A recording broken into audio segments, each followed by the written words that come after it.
6 വയസ്സ് മുതൽ 10 വയസ്സ് വരെയുള്ള കുട്ടികളുടെ രക്ഷിതാക്കൾ ശ്രദ്ധിക്കേണ്ട കാര്യങ്ങൾ എന്തൊക്കെയെന്ന് നമുക്ക് പരിശോധിക്കാം.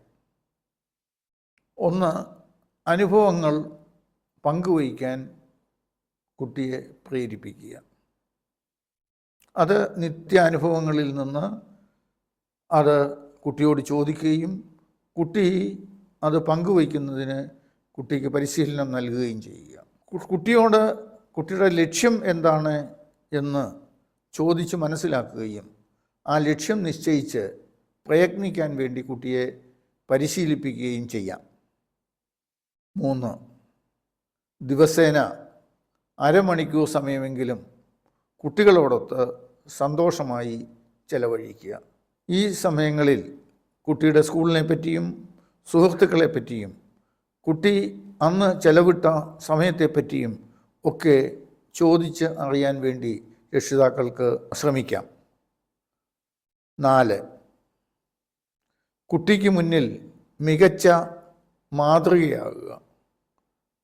Role model. ഓരോ രക്ഷിതാവും കുട്ടിയുടെ മുന്നിൽ റോൾ മോഡലായി പ്രവർത്തിക്കേണ്ടതുണ്ട്.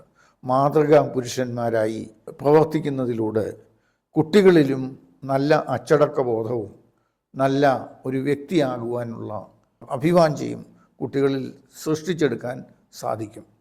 അച്ചടക്കം ശിക്ഷാമാർഗമല്ല, മറിച്ച് സുരക്ഷിതത്തിനുള്ള മാർഗമാണെന്ന് കുട്ടിയെ ബോധ്യപ്പെടുത്താം.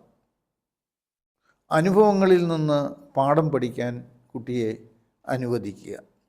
ഇവിടെ അഡോളസൻസ് അഥവാ കൗമാരത്തെക്കുറിച്ചാണ് പ്രതിപാദിക്കുന്നത്. 10 വയസ്സ് മുതൽ 19 വയസ്സ് വരെയുള്ള കാലഘട്ടത്തിനെയാണ് അഡോളസൻസ് അഥവാ കൗമാരം എന്ന് പറയുന്നത്. നമ്മുടെ ജനസംഖ്യയുടെ 22% കൗമാരപ്രായക്കാരാണ്. വളരെ പ്രധാനപ്പെട്ട ഒരു കാലഘട്ടമാണ് കൗമാരപ്രായം. വിപ്ലവാത്മകമായ കാലഘട്ടം. വഴിതെറ്റാൻ ഏറ്റവും കൂടുതൽ സാധ്യതയുള്ള കാലഘട്ടം കൂടിയാണ് കൗമാരപ്രായം. സ്വന്തം വ്യക്തിത്വത്തെ കണ്ടെത്താൻ ശ്രമിക്കുന്ന കാലഘട്ടം കൂടിയാണ് കൗമാരപ്രായം. നരവംശാസ്ത്രജ്ഞന്മാരുടെ അഭിപ്രായപ്രകാരം 30 മുതൽ 35% വരെ ഒരു വ്യക്തിയുടെ ഭാവി നിർണയിക്കുന്നത് അവരുടെ പാരമ്പര്യ ഗുണത്തിനു മേലാണ്. 65 മുതൽ 70 വരെ ശതമാനം അവർ വളരുന്ന സാഹചര്യത്തിൻ്റെ സ്വാധീനവും വളരെ വലുതാണ്. ഇതിൽ നിന്നും ഒരു കാര്യം നമുക്ക് മനസ്സിലാക്കാം. കുട്ടി വളരുന്ന സാഹചര്യം അതിൻ്റെ സ്വഭാവത്തെയും അതുപോലെ തന്നെ അവൻ്റെ ഭാവിയെയും നിർണയിക്കുന്നു എന്നുള്ളത്. ഒരിക്കൽ ഒരു കർഷകന് അയാളുടെ കൃഷിസ്ഥലത്തു നിന്നും ഒരു മുട്ട കിട്ടി. അത് യഥാർത്ഥത്തിൽ ഒരു പരുന്തിൻ്റേതായിരുന്നു. കർഷകൻ ആ മുട്ട വീട്ടിൽ കൊണ്ടുവന്ന് കോഴിമുട്ട വിരിയിക്കാൻ വേണ്ടി അടവെച്ചപ്പോൾ ഈ മുട്ട കൂടി അടക്കി വെച്ചു. കുറച്ച് നാൾ കഴിഞ്ഞപ്പോൾ മുട്ടയെല്ലാം വിരിഞ്ഞ് കുഞ്ഞുങ്ങളായി. തള്ളക്കോഴിയോടൊപ്പം കോഴിക്കുഞ്ഞുങ്ങളും പരുന്തിൻ്റെ കുഞ്ഞും കൃഷിസ്ഥലത്തും മറ്റുള്ള സ്ഥലങ്ങളിലും ഒക്കെ നടന്ന് ചികഞ്ഞ് ഓടി നടക്കാൻ തുടങ്ങി. കുറേ നാൾ അങ്ങനെ കഴിഞ്ഞപ്പോൾ ഒരു പരുന്ത് ഈ കാഴ്ച കാണുകയുണ്ടായി. പരുന്തിൻ കുഞ്ഞിനെ ഒറ്റയ്ക്ക് വിളിച്ച് അതിനോട് പറയുകയുണ്ടായി, നീ കോഴിക്കുഞ്ഞല്ല, നീ കോഴിയെപ്പോലെ ഭൂമിയിൽ ചികഞ്ഞു നടക്കേണ്ട ആളുമല്ല, നീ പക്ഷിവർഗത്തിൽ ഉന്നത കുലജാതയാണ്. അതുകൊണ്ട് തന്നെ നീ ആകാശത്ത് പറന്നു നടക്കേണ്ട ആളാണ്. അതുകൊണ്ട് നീ ഇങ്ങനെ കോഴിയുടെ കൂടെ നടക്കരുത്, മറിച്ച് ആകാശത്തിലേക്ക് നമുക്ക് ഒന്നിച്ചു പോകാം. പക്ഷേ പരുന്ത് എത്ര പറഞ്ഞിട്ടും പരുന്തിൻ കുഞ്ഞ് അത് സമ്മതിക്കാൻ തയ്യാറായില്ല. പരുന്തിൻ കുഞ്ഞ് പറഞ്ഞു, ഞാൻ കോഴിക്കുഞ്ഞ് തന്നെയാണ്, എനിക്ക് പറക്കാൻ കഴിയില്ല, ഞാൻ ഒരിക്കലും പറക്കില്ല. പരുന്ത് പറഞ്ഞത് ഒന്നും തന്നെ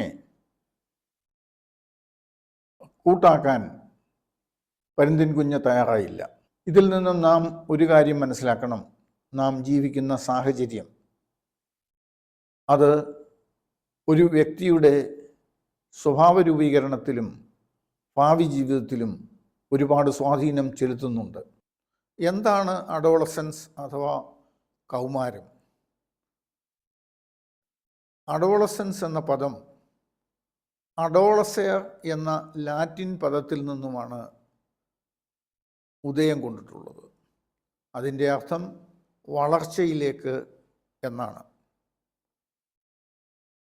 കൗമാരം ഒരു ആൺകുട്ടി വളർന്ന് പുരുഷനാകുന്നതും പെൺകുട്ടി വളർന്ന് സ്ത്രീയാകുന്നതുമായ വളർച്ചയുടെ കാലഘട്ടമാണ് കൗമാരം. കുഞ്ഞുങ്ങളുണ്ടാകാൻ ശാരീരികമായി പ്രാപ്തരാകുന്ന ഘട്ടമാണ് കൗമാരപ്രായം. ശാരീരിക വളർച്ചയ്ക്ക് അനുസൃതമായി മാനസിക വളർച്ച പ്രാപിക്കാത്തതും പക്വതയില്ലായ്മയും ശരിയായ തീരുമാനങ്ങൾ എടുക്കുവാനുള്ള പ്രാപ്തിക്കുറവും വികാരങ്ങളുടെ തിരതള്ളലും പ്രലോഭനങ്ങളിൽ ഏറ്റവും എളുപ്പം വീഴാൻ സാധ്യതകളും എല്ലാം ചേർന്ന ഒരു സങ്കീർണമായ കാലഘട്ടമാണ് കൗമാരം. ഇത് ആഗോളതലത്തിലുള്ള ഒരു പ്രതിഭാസമാണ്. ആയതിനാൽ തന്നെ വേൾഡ് ബോഡീസായ യുനെസ്കോ, വേൾഡ് ഹെൽത്ത് ഓർഗനൈസേഷൻ എന്നിവ കൗമാരപ്രായക്കാർക്ക് വേണ്ടി ഒരു പ്രത്യേക പരിപാടി അഡോളസൻസ് എഡ്യൂക്കേഷൻ പ്രോഗ്രാം എന്ന കൗമാര വിദ്യാഭ്യാസ പരിപാടി ആസൂത്രണം ചെയ്യുകയും അത് നടപ്പാക്കാൻ വേണ്ടി വിവിധ രാഷ്ട്രങ്ങളോട് അഭ്യർത്ഥിക്കുകയും ഉണ്ടായി. ഇന്ത്യയിൽ ഈ കൗമാര വിദ്യാഭ്യാസ പരിപാടി പ്രാവർത്തികമാക്കുന്നത് വിദ്യാഭ്യാസ മന്ത്രാലയവും അതുപോലെ സംസ്ഥാന വിദ്യാഭ്യാസ വകുപ്പുകളുമാണ്. ഇതിൻ്റെ ഉദ്ദേശം കാര്യഗൗരവമുള്ളതും അറിവും ഉത്തരവാദിത്വ ബോധമുള്ളതുമായ യുവതലമുറയെ വാർത്തെടുക്കുക എന്നുള്ളതാണ്. കൗമാരപ്രായം 10 വയസ്സ് മുതൽ 13 വയസ്സ് വരെയുള്ള കാലഘട്ടത്തിനെ കൗമാര ആരംഭം എന്നും 14 വയസ്സ് മുതൽ 17 വയസ്സ് വരെയുള്ള കാലഘട്ടത്തിനെ മധ്യഘട്ടമെന്നും 17 വയസ്സ് മുതൽ 20 വയസ്സ് വരെയുള്ള കാലഘട്ടത്തിനെ അവസാന ഘട്ടമെന്നും പറയുന്നു. കൗമാരം പണ്ടത്തെ കൗമാരവും ഇപ്പോഴത്തെ കൗമാരവുമായി നമ്മൾ തുലനം ചെയ്യുമ്പോൾ നമുക്കൊരു കാര്യം മനസ്സിലാകും. ഇന്ന് കൗമാരപ്രായം പണ്ടത്തേതിനേക്കാൾ നേരത്തെ എത്തിച്ചേരുന്നു എന്നുള്ളത്. പണ്ട് പെൺകുട്ടികൾ 11-12 വയസ്സാകുമ്പോഴായിരുന്നു മച്യൂറാകുന്നത്.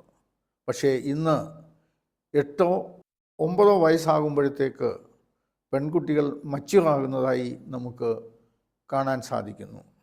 അതുപോലെ ആൺകുട്ടികളും പണ്ട് 12-13 വയസ്സിൽ മച്യൂറായിരുന്നു എങ്കിൽ ഇന്ന് നേരത്തെ തന്നെ, അതായത് 11-12 വയസ്സാകുമ്പോഴത്തേക്ക് അവർ മച്യൂറാകും. ഇതിൻ്റെ പ്രധാന കാരണം ഇപ്പോഴത്തെ ഭക്ഷണ രീതികളും അതുപോലെ തന്നെ വ്യായാമ രീതികളും തന്നെയാണ്. നേരത്തെ സൂചിപ്പിച്ചതുപോലെ വളരെ പ്രധാനപ്പെട്ട മാറ്റങ്ങളുടെ കാലഘട്ടമാണ് കൗമാരപ്രായം. അതായത് ശാരീരികവും മാനസികവും വൈകാരികവും സാമൂഹികവുമായ മാറ്റങ്ങൾ, പെട്ടെന്നുള്ള വളർച്ചയുടെ കാലഘട്ടം, പ്രശ്നമുഖരിതമായ കാലഘട്ടം, വീക്ഷണത്തിലും മനോഭാവത്തിലും മാറ്റം വരുന്ന കാലഘട്ടം, സ്വന്തം വ്യക്തിത്വത്തെ കണ്ടെത്താൻ ശ്രമിക്കുന്ന കാലഘട്ടം, എതിർലിംഗക്കാരോടും സ്വന്തം വർഗക്കാരോടും അതേ പ്രായക്കാരോടും കൂടുതൽ അടുപ്പമുണ്ടാകുന്ന കാലഘട്ടം.